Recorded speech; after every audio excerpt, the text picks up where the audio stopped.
Like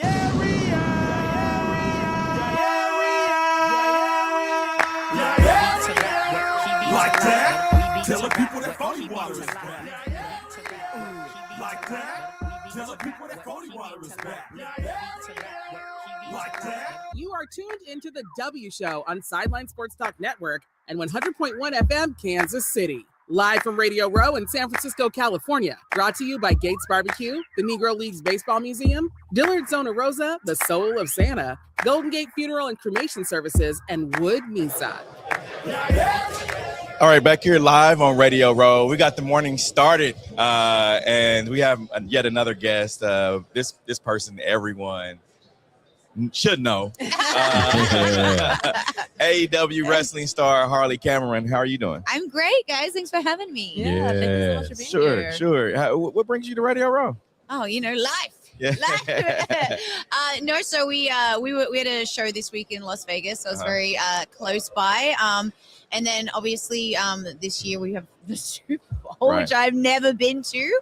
But I'm a Jags supporter because of Tony. And so we obviously had a great opportunity to get here and talk about what we've got going on. We have a big show coming up in my hometown in Australia on the 14th of February, Grand Slam Australia. So I wanted to get the word out because I'm defending my title. So how do you prepare for that? For the match, for the travel home, for what part?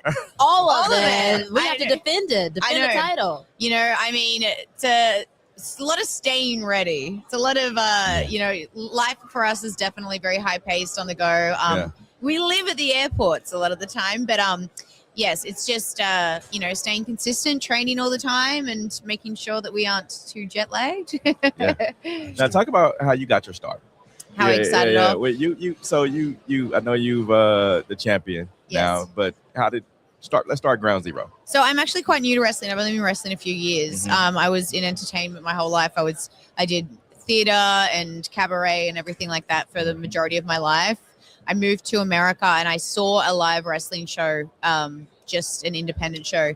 And I was like, I want to wrestle. And I just had like a light bulb moment. So I went to wrestling school and the rest is history. I was very fortunate that it paid off for me. But I had a background in entertainment and athletics separately. And then when I was in America, I was like, oh, wow, I could actually do this. Yeah. Had you ever, seen like a wrestling match or watched it on TV, up? Growing up as a kid, I was always a fan, like my little brother and I would watch it like religiously.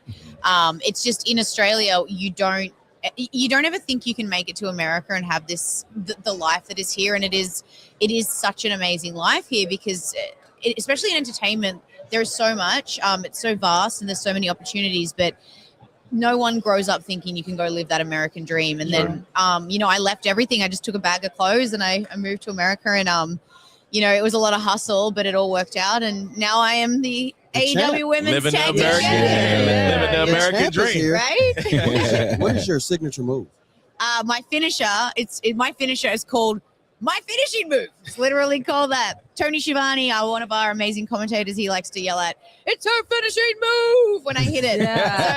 So it always brings joy to me hearing him yell that out. But hey, I'm gonna show you when we're finished this. Let's go. Right? That's the guy to show it to. Yeah. I won't do it to you. You'll be out for the rest of the day. Yeah. But yes, obviously we have our favorite things that we like to do. I'm a kicker. I got long legs. Yeah, me too. Teach me how to properly kick. Yeah, I can.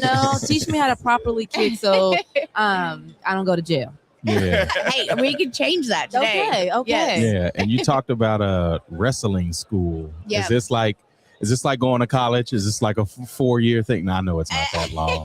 But talk to me about that. So there's all kinds of different wrestling schools, and essentially they're you got to think of it, I guess, like a wrestling gym in ways where you will have veterans from the business or current people working. So my coaches were Tyler Breeze and Sean Spears, who are both, legends in their own right. And they teach you everything from, running the ropes to, promos, which essentially is like working to camera and everything like that. But you don't ever have an end date. Once you begin training, you should train forever. It's just you begin and then they kind of teach you the fundamentals.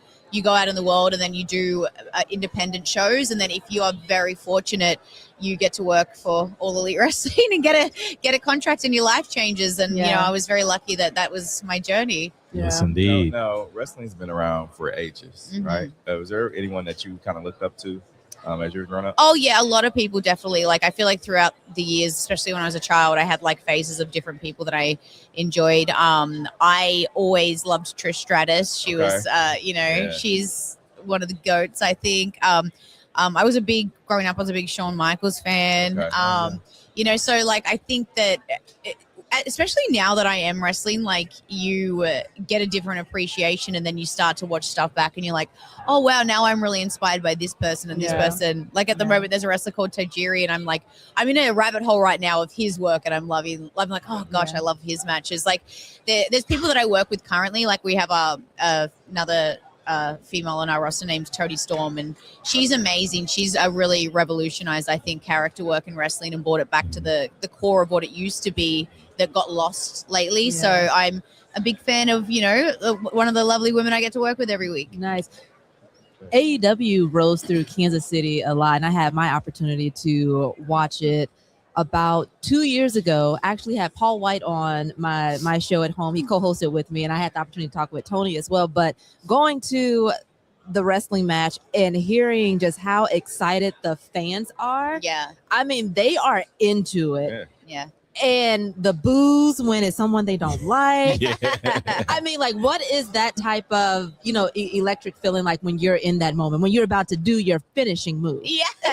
I think the coolest thing is that, you know, wrestling in itself is an art form, and the trickiest part is getting people to feel something. Yes. So whether that be a positive or a negative reaction and emotion, when you hear the crowd behind you and that reactive, it's so cool, because it's like, oh wow, I'm working to a point where I'm touching you to a point to feel like I'm touching you to feel good. That doesn't sound good. To feel an emotion that is like now this electric energy in the arena, and I think there's nothing more special than that, because it's a nice moment of like, yeah, we're all in this together. Like the wrestling community is like a big family, and when we hear that kind of reaction, it's like you're like, yes, my family is with me. Like, you know, it's very special. Nice. And talk about you talked about coming from Australia and now living the American dream. Like, how did that transition go? Because now you can't probably go to Starbucks without anybody noticing you. I mean, it definitely depends where we are, but I'm always appreciative of,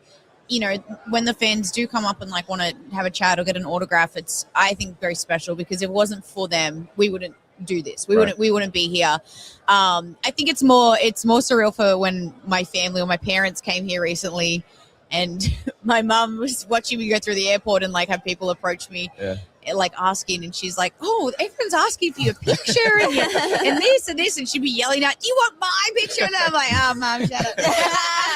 But I think it's otherworldly, because I will say this, like, the fandom in wrestling is very special and unique. And it's crazy to be part of it. I'm like, you want my photo? Right. Like, I'm just like this little kid from Australia that, you know, and now I'm doing something that you like feel inspired by. So it's very cool. I feel grateful for it. Nice. You talk about fashion, right? Like, what goes into your suit that you Oh gosh. So I will say, I am ashamed to admit, I don't have good style. Really? No.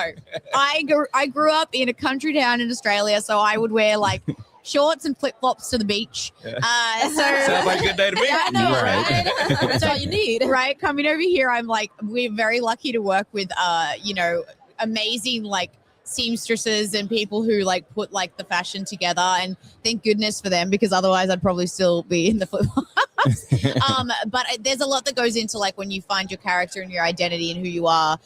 It is fun. It's like, it's creating something that is like, okay, what do I want to represent myself as? And can I think of something perhaps to wear that like at Halloween a child could like want to dress up as me? Like, so I think it's like finding your groove and who you are. And I I'm getting there slowly. I just didn't have much much fashion sense for a while. So That's all right. That's right. So when you got into wrestling, was that your first time like fighting ever, or did you have like a little tussle, a little squabble? no, You know, I was a good girl. Yeah, I me was. too. Yeah, I hadn't ever been in the realm of fighting. Actually, I will say before anything, the first exposure I ever had to any sort of physicality in my career was I used to be a ring girl for bare knuckle fighting. Actually, Okay. Mhm. so Wow. yeah, that was the first Whoa. time I ever like saw fighting kind of really up close, and I was like, oh god.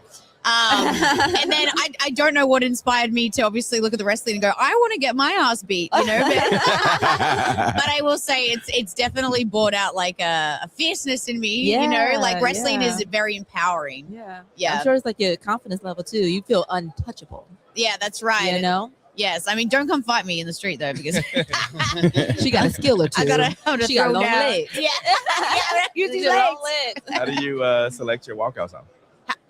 I compose my own actually. Oh, really? Yeah. I used to produce music, and I was a singer for most of my life. So one of my favorite things to do is write. I've written a few themes for some of the wrestlers, so I composed my own. Yeah. So I love it because I like walking out going like, yeah, I'm actually singing this. Yeah. These are my lyrics. yeah, literally. Heck yeah. We definitely appreciate you coming on with us. How can people watch you and get in contact with you? Thank you so much for having me, guys. Well, like I said, AEW on TNT, TBS, and streaming on Max. And also, I do have something very exciting I want to show you guys. Yeah. We have a lot of fun stuff on our website, shopaew.com. But because it is this football season, look at this. We have luchador masks. Obviously, this is a Jag one. We're going to Yeah. have these in every single team beginning nice. April 23rd. Nice. So Yes. if you are a football fan, you should join that with wrestling love and, Can I put you this know, on? bring the worlds Can I put this together. on? Yeah. Let me see. Let me Go see, let me for see, it. let me see, let me see. You could start wrestling. This could inspire you. Ah. What? That suits you. I can kick your butt right now. No, sir. That mask don't help you, sir. Yeah, we definitely got to get a Chiefs one. I feel like those will actually come in handy when it gets cold. Yeah. You know, have our face covered Yeah. up. What do they call those masks We they wear? getting rid of the shiesties and Yeah. we're putting on a luchador mask. With your favorite team on it. Yes, indeed. All right, that is Harley Cameron. We're going to be right back here, the W Show, live from Radio Row.